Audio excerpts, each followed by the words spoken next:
கிறிஸ்துவுக்குள் பிரியமான கடவுளுடைய பிள்ளைகளே, உங்கள் யாவருக்கும் காணொலியில் கர்த்தரை காண்போம் ஐக்கியத்தின் சார்பாக தோத்திரத்தை தெரிவித்துக் கொள்கிறேன். இந்த நாளுடைய சிந்தனை ஏசாயா தீர்க்கதரிசியின் புத்தகம் 5ஆம் அதிகாரம் 4வது வசனத்திலே, நான் என் திராட்சை தோட்டத்திற்காக செய்யாத எந்த வேலையை அதற்கு இனி செய்யலாம், அது நல்ல திராட்சை பழங்களை தரும் என்று நான் காத்திருக்க அது கசப்பான பழங்களை தந்ததென்ன.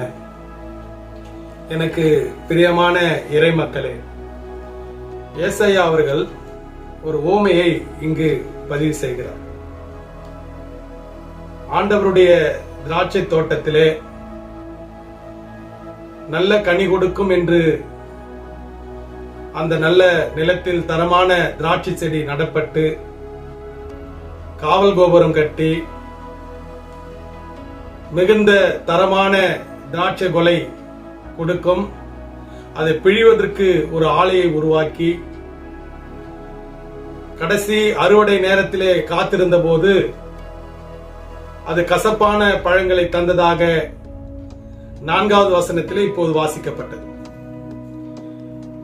இதை எதை ஏசாயா மையப்படுத்தி கூறுகிறார் என்றால், ஆண்டவர் இஸ்ரவேல் ஜனங்களை தெரிந்து கொண்டு அவளை வழிநடத்தி அவளுக்கு போதித்து நல்லது எது கெட்டது என்று சொல்லிக் கொடுத்து அவர்கள் நீதியை வெளிப்படுத்துவார்கள், நியாயத்தை வெளிப்படுத்துவார்கள், ஒழுக்கமான பாதையிலே நடப்பார்கள் என்று எதிர்பார்த்த போது எப்படி நல்ல நிலத்தில் நடப்பட்ட திராட்சை தோட்டம் கசப்பான பழம் தந்ததோ, அதே போல அவர்கள் வாழ்க்கையில, இஸ்ரவேல் மக்களுடைய வாழ்க்கையில கசப்பும் விரோதமும் கலகமும் அழித்தலும் ஒடுக்குதலும் ஏழைகளை கண்டால் எரிச்சல் ஆகுவதுமாக ஒரு கெட்ட வாழ்க்கையை ஆண்டவருக்கு வெளிப்படுத்தினதை தான் இந்த பகுதி வெளிப்படுத்துகிறது.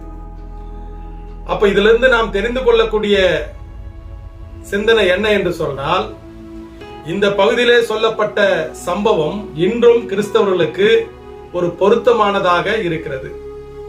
எவ்வளவோ ஆண்டவருடைய வார்த்தையை திருச்சபைகளில் போதித்தும் அதை உள்வாங்காமல் கனி கொடுக்க முடியாத கசப்பான பழங்களை, ஆண்டவருக்கு விரோதமான காரியங்கள் மக்கள் இப்போதும் நடந்து கொண்டிருப்பதை நாம் அறிவோம். பொய், பித்தலாட்டம், நீதிக்கு எதிராக செயல்படுவது, அன்பை இல்லாமல் கோபத்தை காட்டுவது, ஒற்றுமையை இல்லாத செய்வது, இது எல்லாம் கிறிஸ்தவ மத்தியிலே திருச்சபைகள் இன்றளவும் அப்படி இருந்து கொண்டிருப்பதை நாம் பார்க்கிறோம். திருச்சபை என்பது கஷ்டத்திலே துன்பத்திலே தோள் கொடுக்கிற திருச்சபையாக இருக்க வேண்டும். அன்பும் சகோதரத்துவம் மையப்படுத்துகிற திருச்சபையாக இருக்க வேண்டும். அதைதான் கடவுள் ஏமாற்றம் அடைகிறார்.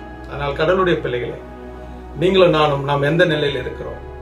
நல்ல கனி கொடுக்கிற ஆண்டவருடைய போதனையை வெளிப்படுத்துகிற கிறிஸ்தவர்களாக இருக்கிறோமா என்று நம்மை நாமே கேள்வியை எழுப்பிக் கொள்வோம். விசுவாசித்தால் தேவனுடைய மகிமை காண்பீர்கள். ஆமென்.